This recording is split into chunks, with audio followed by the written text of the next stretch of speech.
igreja?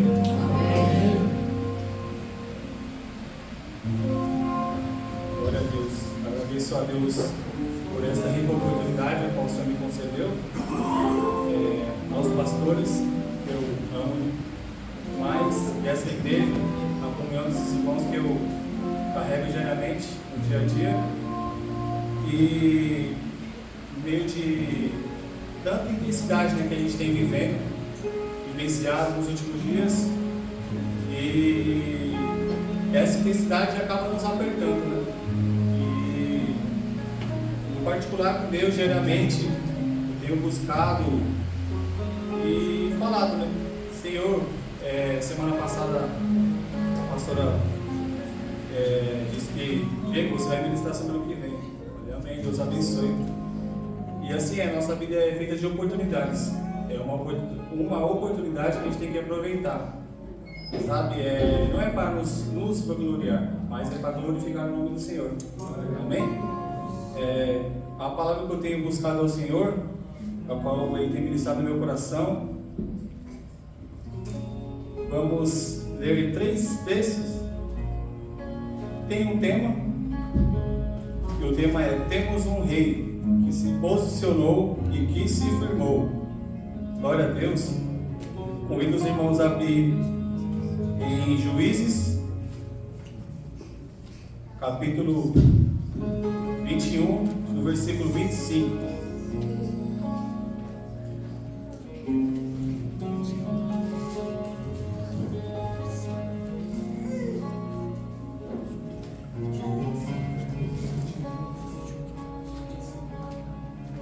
Glória a Deus, vamos fazer a breve leitura. Naqueles dias não havia rei em Israel, porém cada um fazia o que parecia reto aos seus olhos. Vou repetir novamente. Porém cada um fazia o que parecia reto aos seus olhos. O livro de Juízes, meus irmãos, eu pesquisei para dar um resumo bem rápido do contexto dele. O período dos juízes na Bíblia é aproximadamente 1250 anos antes de Cristo a 1050. Situa-se entre a conquista da terra por Josué e o início da monarquia com Saul e Davi. É uma época de transição caótica, marcada pela falta de um governo central, desobediência religiosa, idolatrias e opressão por povos vizinhos. Deus levantava líderes militares para libertar as tribos. O ciclo dos juízes foi um levante indo à decadência. A apostasia, o povo adorava deuses cananeus. A opressão, Deus permitia a submissão às nações inimigas. O clamor, Israel gritava por ajuda e libertação. Deus levantava um juiz, um líder para libertá-los. E a paz, um período de calmaria até a morte do juiz. Juiz tem alguns personagens bem conhecidos que a gente conhece, como Daniel, Eude, Gideão, Débora, Sansão. E Juízes teve continuidade após a morte de Josué. Moisés libertou o povo de Israel e Josué conduziu o povo até a terra prometida. E após morrer Josué, o sucessor não tinha mais, e foi levantando juízes. Porque o povo, quando morreu Josué, ele tinha uma tipologia de rei, a qual se revelava a Cristo, uma tipologia a entrada à terra prometida. E aqui Josué padece, ele morre, e todo juiz que se levantava morria, e o povo perecia, porque toda vez tinha um momento de paz, mas quando um juiz, um rei morria, o povo ficava desanimados, perdidos, estavam totalmente desequilibrados e voltavam às suas práticas. E nesse versículo, no finalzinho, fazia o que parecia reto aos seus olhos. Aqui a palavra reto vem a palavra hebraica yashar, significa reto, justo, íntegro e honesto. Reto, justo, íntegro e honesto. E aqui o texto diz que o povo fazia o que parecia aos seus olhos. Meus irmãos, você pode se perguntar como que uma pessoa pode fazer as coisas de acordo com seus olhos? A gente, um mero pecador, o que a gente pode fazer através dos nossos olhos? Os olhos humanos não é capaz de fazer nada. A gente não vê nada mais, nada menos do que a carne. Nós, seres humanos, isso eu estou falando do homem sem um espírito, somente a carne. Porque o homem, quando cai lá atrás, ele é pecador, do seu nascer até seu morrer. E esse morrer tinha que ser levantado um rei a qual selaria e quebraria. Agora vamos para a segunda parte. Os olhos viram o rei. Vou estar lendo em Lucas capítulo 2, a partir do versículo 25 ao 30.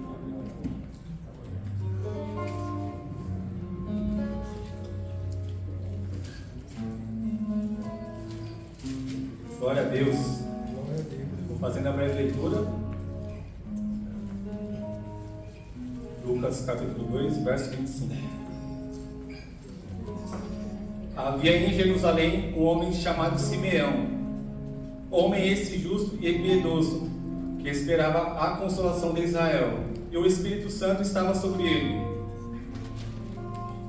Revelaram o Espírito Santo, que não passaria pela morte antes de ver o Cristo do Senhor.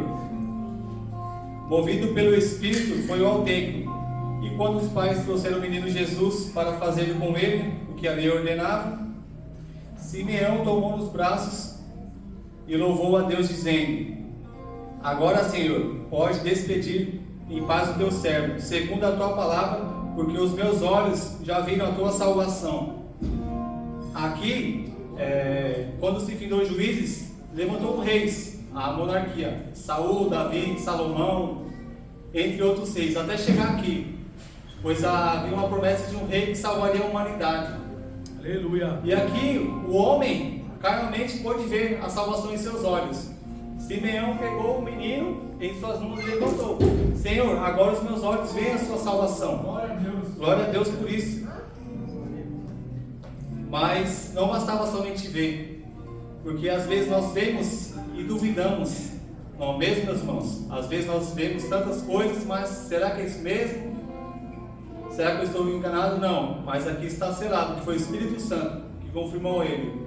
Simeão, a sua vida toda, ele guardava as leis do Senhor e buscava a Deus. E ele não queria partir antes de ver o Rei, o Salvador, o qual viria. E agora a terceira parte, meus irmãos.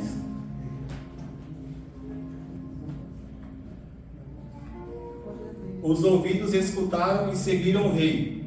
Agora vamos lá para João, capítulo 1, do versículo 35 ao 41. Glória a Deus.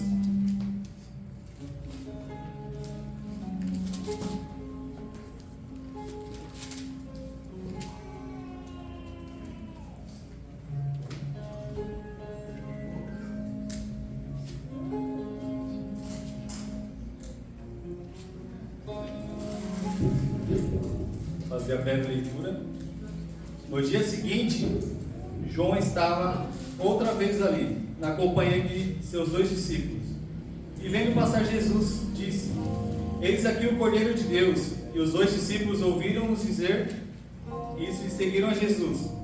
E Jesus, voltando-se e vendo que eles o seguiam, disse-lhes: Que buscais? E eles disseram: Rabi, que traduzido quer dizer mestre, onde moras? E ele lhe disse: Vinde e vede. Foram e viram onde morava e ficaram com ele aquele dia, e já era quase a hora 10ª. Era André, o irmão de Simão Pedro, um dos discípulos que ouviram aquilo de João e o havia seguido. Este achou primeiro a seu irmão Simão e disse-lhe: Achamos o Messias, que traduzido é Cristo. Glória a Deus. Aqui, João Batista, ele ministrava. João Batista era a testemunha do Messias. Ele era a voz que clamava no deserto. Ele anunciava, o Pai falava a ele: Você irá batizar com água, mas o que virá após você, lhe batizará com o Espírito Santo e com fogo. A qual ele dizia: esse eu não sou nem digno de desatar as sandálias, mas ele, o que vir, vai ser maior que tudo. Ele é o rei da glória. Glória a Deus. E aqui os dois discípulos, ouvindo isso, porque ele prestava atenção, Simão, Pedro e André, eles prestavam atenção nas pregações que João Batista ministrava. E muitos diziam: João Batista, é você o Cristo? Não, não sou eu, pois ele era somente um porta-voz. E aqui os discípulos, eles escutaram, ouviram falar desse rei, eles escutaram, ouviram e o seguiram. E disse: Jesus, onde você mora? Eu moro aqui, vem me conhecer. E ali passou a segunda parte. Eles escutaram e seguiram a Jesus.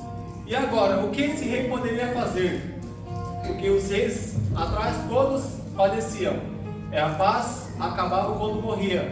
Mas agora, esse Messias, ele tinha algo a provar. Pois ele não precisava provar, ele só tinha que cumprir o propósito do Pai.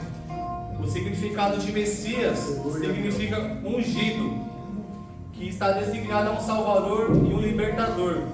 E por que está designado? Porque viria um Messias que seria aquele que anunciaria todas as coisas. Glória a Deus. E esse Messias, esse rei, ele se fez homem aqui na terra. Se fez a imagem e semelhança que a nossa, cada um de nós que está sentado nessa cadeira, ele se fez homem. E ele teve as mesmas dificuldades que nós temos, meus irmãos. A mesma intensidade. Pois ele se fez homem, ele se fez carne, ele passou por tudo isso que nós estamos passando. E glória a Deus por isso, porque Jesus, quando esteve na terra, ele era um conselheiro, ele era um ajudador, ele era um advogado. Era uma maravilha, uma bênção estar ao lado de Jesus, andar com ele. Sabe aquele irmão abençoado que está do seu lado? Nossa, é tão bom ficar do seu lado, é tão bom caminhar contigo. Por quê? Porque você fala as coisas de Deus, você faz as coisas celestiais. E se Jesus, meus irmãos, morresse, partisse, o que seriam aquelas pessoas que estavam ao redor deles? Mas ali, tinha ao redor dele uma intensidade. E que intensidade que era essa? Pessoas falavam coisas de Jesus que ele não era e que ele não fazia, mas Jesus não parou. E por que ele não parou? Porque ele veio em obediência ao Pai, veio cumprir o que ele devia ser feito, o que ele viria fazer. E qual era o propósito dele? Ir até o Calvário e cumprir o propósito do Pai. Glória a Deus por isso. As multidões, a intensidade contra Jesus, as pessoas chamavam ele de beberrão, de pecador, endemoniado, mas Jesus ele sabia que não era isso. Ele não precisava provar a ninguém. O achismo das pessoas, as suas ideias, os seus estudos, os seus conhecimentos não valiam de nada, porque Jesus sabia quem era ele e não precisava provar para ninguém, porque ele estava focado no seu alvo, que era a cruz, o Calvário. Porque ali ele saberia: eu tenho que ir ao Calvário, porque eu tenho que ressuscitar, e eu ressuscitando, não vai ter mais essa palhaçada aí, todo rei morre, e todo mundo fica na bagunça, volta às suas práticas. Não, porque Jesus, ao cumprir no Calvário, o seu nome foi tão exaltado, que o nome dele é Deus Emanuel, o Cordeiro de Deus, o Pão da Vida, o Príncipe da Paz, o Santo de Israel, a estrela da manhã, meus irmãos.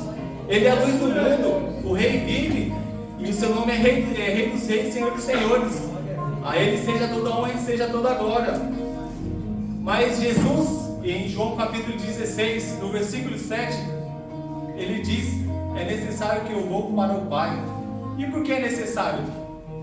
Nos dias de hoje que estamos vivendo, aqui e agora, Jesus sabia desse momento aqui, porque ele sabia de todas as coisas. Então, eu vou antecipar os dias, porque eu tenho que ir para o Pai, mas eu não vou deixar vocês sozinhos. Eu vou enviar um Consolador. E essa palavra Consolador vem do vocabulário grego Paracletos. E o que significa Paracletos? É o Consolador, o Ajudador, aleluia, o Advogado e o Conselheiro, meus irmãos. Jesus sabia que nos dias de hoje, nos dias atuais, essa intensidade desse mundo tão frio, porque ele disse que o amor de muitos iria se esfriar. E quando ele voltar, será que ele iria encontrar fé na terra? Glória a Deus. E é isso, meus irmãos. Às vezes estamos angustiados, mas Jesus já se antecipou isso muitos anos lá atrás, 2000 anos que Jesus veio à terra. Às vezes estamos angustiados, mas nós temos consolo nele. Às vezes precisamos de algum conselho, ele é o nosso conselheiro. Precisamos de um advogado para advocaciar as nossas causas, ele é o nosso advogado. Mas o principal de tudo, meus irmãos, é a nossa experiência com Deus. O salmista, no capítulo de 119, no versículo 39, após o exílio babilônico, ele diz que o meu zelo me consumiu, porque os meus adversários se esqueceram da tua palavra.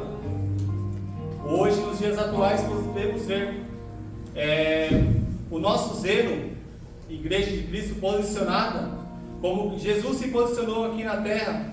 Nós estamos posicionados, e esse achismo, essas ideias que têm aí fora, elas querem confrontar a gente, mas nós devemos estar posicionados e firmados. Por quê? Aquele salmista, ele vai relatar que ele sofria as guerras internas, ele sofria zombarias, opressões, e isso o angustiava, mas ele sabia que aquilo que ele tinha mais valioso era a presença de Deus. Após o exílio babilônico, meus irmãos, muitas pessoas se esqueceram de Deus, falavam: esse Deus aí nos abandonou, já era. Deixa eu te dizer, meus irmãos, você que está aqui nessa noite, às vezes pode dizer: estou passando por isso, será que Deus me abandonou? Não, meus irmãos, Deus jamais nos abandonou. E por isso que Ele não nos abandonou, que Ele plantou dentro de nós, sabe o que? O Espírito Santo. Ele está em nós, Ele está gerado em nós. Por isso que nós não podemos mais dizer que não temos nenhum rei. Nós temos um rei, e esse rei é Jesus Cristo. Nós temos tantas adversidades, tantos confrontos, tantas opressões, nossas guerras internas, que às vezes se esquecemos, né? Será que Deus está vendo isso? Será que Deus está observando isso? Sim, meus irmãos, mas Ele está aqui dentro da gente. Jesus veio para destruir as obras do diabo. E por que Ele veio destruir as obras do diabo? Porque a nossa carne, meus irmãos, ela não vale de nada. Ela só quer nos afastar de Deus, e mais. E o diabo, a gente sabe que aí fora a gente é muito triste, muitas pessoas se perdendo, porque o mundo ele é muito atrativo, e Jesus veio para mudar isso. Ele veio e mudou. Ele veio: eu vou tratar você por dentro, porque eu não quero te perder. Porque às vezes nós nos afastamos de Deus, buscamos a Deus quando estamos presos em alguma coisa. Nós podemos pegar uma libertação, claro, nós podemos estar presos e vir orar, jejuar, buscar, fazer até uma campanha por uma libertação, glória a Deus. Ou às vezes até por uma enfermidade, estarmos enfermos e pedir para Deus para nos curarmos. Mas o mais importante que nós temos, meus irmãos, é a nossa alma, o nosso espírito, o nosso bem que nós temos mais valioso. E isso dentro de nós temos que tratar diariamente. João Batista disse que ele batizava com água, e viria aquele que batizaria com o Espírito Santo e com fogo. O Espírito Santo está dentro de nós, mas a lenha, meus irmãos, é nós que retiramos as cinzas e colocamos a lenha novamente, diariamente. Buscarmos ao Senhor, agradecer, buscar pela lei da Tua palavra. O salmista disse que ele era perseguido e zombavam dele. Nós estamos tendo essa intensidade nos dias de hoje, meus irmãos. Quão difícil é viver a palavra de Deus. O apóstolo Paulo diz que vivo não mais eu, mas Cristo vive em mim. A partir do momento que a gente entrega a vida para Jesus, ela não é mais nossa. O templo é dele, nós temos que conservar e cuidar dele. Aleluia! E o seu Espírito Santo, ele vai nos guiando. Às vezes nos perguntamos: nossa, eu tenho tantos costumes. Você pode ter um dia de conversão, um mês, anos, 10, 20 anos, mas se você não buscar tratar o seu interior, aquilo que vem de dentro para fora, meus irmãos, isso não vai valer de nada se você não tratar. Porque a vida com Deus é uma experiência. Eu louvo a Deus por isso, porque o nosso pastor sempre diz: nós temos que ter experiência com Deus. A experiência que nos gera. Quão triste é ver muitas pessoas que os dias estavam aqui, pessoas que já estão lá fora, porque dizem, o problema está na igreja, eu vou procurar outro ministério, quando na verdade ela nunca buscou o verdadeiro sentido de ser igreja, estar na presença do Senhor, buscar por experiências, estar na dispensação, estar reto. Estar reto é estar honestamente. E com tudo isso, que nós venhamos a nos despertar. O que o Senhor tem falado no meu coração, o tempo de despertar, é o tempo de guerra. Aleluia. Nós estamos por um momento de jejum, o tempo de guerra, e essa intensidade não vai parar, é uma coisa que irá sempre crescer. Mas nós não devemos temer por isso, porque nós temos um rei que vive, e esse rei que vive, ele continua falando, através do seu Espírito Santo, através da palavra. Se nós estamos pregando, é porque ele está vivo. Se nós cantamos, é porque ele está vivo. Amém, meus irmãos? Então nós devemos ter esta comunhão em nós. O nosso rei, ele vive. O achismo das pessoas, das suas ideias, querem nos tirar daqui de dentro para fora, mas quando na verdade a gente está aqui dentro, nosso adversário, ele não brinca, ele está todo o tempo posicionado. Mas nós, como igreja, devemos estar um ao outro com a mão segurando, bem posicionados, porque ele sabe do rei, o rei que virá. Agora nós estamos no tempo da graça. Deus está dando a oportunidade das pessoas de conhecer a Ele. Muitas pessoas buscam Ele por medo. Apocalipse mesmo, temos nosso irmão Mateus que adora ministrar Apocalipse. Isso é um privilégio, por quê? Porque nós conhecemos o Deus que é o nosso Salvador e que nos alerta sobre os fins. E esses fins as pessoas, elas não conhecem o verdadeiro real sentido, que é estar na presença, conhecer o verdadeiro Rei. O nosso Rei, que é o nosso Rei, que nos salvou, que nos libertou, que nos transformou e que continua nos transformando diariamente. Nós devemos guardar isso dentro de nós. O maior que a opressão seja, o maior que o agismo das pessoas, isso não vale de nada. Nós temos um foco. Nosso foco não é aqui no Jardim Brasil, o nosso foco não é aqui na Zona Norte, não é no São Paulo, não é no Brasil, é a Nova Jerusalém, meus irmãos. Aleluia! Pois o Espírito e a noiva dizem, Maranata, ora vem, Senhor Jesus. Nós estamos posicionados como igreja. E por que nós devemos estar posicionados? Porque irá ter um firmar. Quando Jesus voltar, nós estamos firmados nele. O nosso Rei morreu por nós, para nós estarmos vivos aqui e agora. Nós devemos valorizar esse momento agora, meus irmãos. Quão difícil é estar na presença. Nós sabemos que o mundo aí está tão caótico, mas o nosso Rei vive. E geralmente ele continua nos aconselhando: filho, se conserta, faz isso, não vai por ali, vai por aqui. É Ele que nos guia. Então que nós possamos meditar, meus irmãos, meditar. O nosso foco é Cristo. E Cristo, o foco dele foi o Calvário. E esse Calvário, ele se entregou e disse: Pai, a ti entrego o meu Espírito. E nós, o nosso foco, o que nós temos entregados a Ele? Às vezes tem tantos convites, coisas imorais, coisas ilícitas que chegam até nós, ou até nós mesmos vamos lá fora e se autoconvidamos. Mas existe um outro lado que luta, como o grupo de soldados de Cristo, meu pastor. Dividir guerras, dividir lutas, nossas lutas diárias, porque nós não estamos sozinhos. Cada um de nós temos uma dificuldade dentro de nós, e nós devemos respeitar isso, não se achar melhor que ninguém. Por quê? Jesus mesmo disse: amar a Deus sobre todas as coisas, maior que tudo que você pode pensar, e amar o teu próximo como a ti mesmo. Por quê? Porque cada um de nós temos guerras internas, há sentimentos, emoções que nós não conseguimos lidar, mas nós temos o Espírito Santo que nos ajuda a vencer a nossa carne, porque nós sabemos que ele na cruz do Calvário ele venceu toda a potestade, e ele sabe disso, e por isso mesmo que eles não param, eles querem de alguma forma nos travar, nos parar, mas louvado seja Deus que nós somos uma igreja unida. Eu me alegro com isso, porque a comunhão, nós unidos, a gente somos bem mais fortes, né? Unanimamente. Às vezes, quando um se afasta, o que nós estamos fazendo? Pai Senhor, meu irmão, como é que você está? Onde te vi no culto hoje? Como está sendo o seu dia? Como foi a sua semana? Como que você está? As pessoas aí fora procuram passar uma por cima das outras. Todos estão indo por um mesmo caminho. Nós todos temos um destino.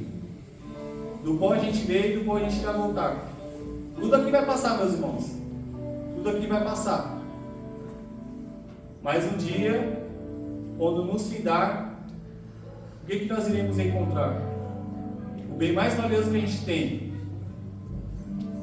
a nossa alma, meus irmãos. A nossa carne aqui, ó, o tempo vai passar, vai se apodrecer, vamos levar dinheiro, não vamos levar nada.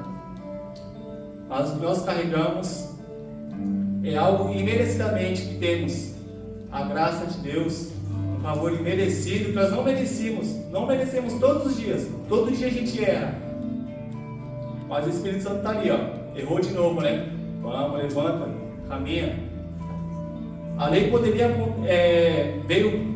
a lei aponta a gente, se confessares, se falar que você pecou, e Jesus veio, só de você pensar, sabe esse pensamento que você tem aí, de querer agredir o seu irmão, de querer falar algo contra ele, meus irmãos, ele fala, se esse braço te faz pecar, arranque ele. Diego, você está falando para arrancar meu braço? Não, quem sou eu para dizer para você arrancar seu braço? Eu sou um mero pecador quanto você, nós somos pecadores, mas ele vem nos alertando, esse braço aí, faz isso não, arranca disso, esses pensamentos abusivos, esses pensamentos tóxicos, pega o seu irmão, abraça ele, eu te amo, irmão, Pai do Senhor, como é que você está? Amém? Em meio a essas guerras internas, nós venhamos refletir, nós temos um rei, e nesse rei nós temos paz, nós devemos ter experiência, uma intimidade diariamente com ele, porque ele vive e gera em nós, diariamente. A palavra do Senhor nos diz, buscar o Senhor enquanto se pode achar. Quão triste é as pessoas às vezes buscando e não achando, quando na verdade elas o conhecem, mas não têm intimidade com ele, e sem você ter intimidade com ele, você não tem como conhecer, você continua a mesma pessoa, você não é mudado, você não é moldado. Amém? E assim eu agradeço a minha rica oportunidade, até aqui o Senhor tem falado, amém? E as palavras do Senhor.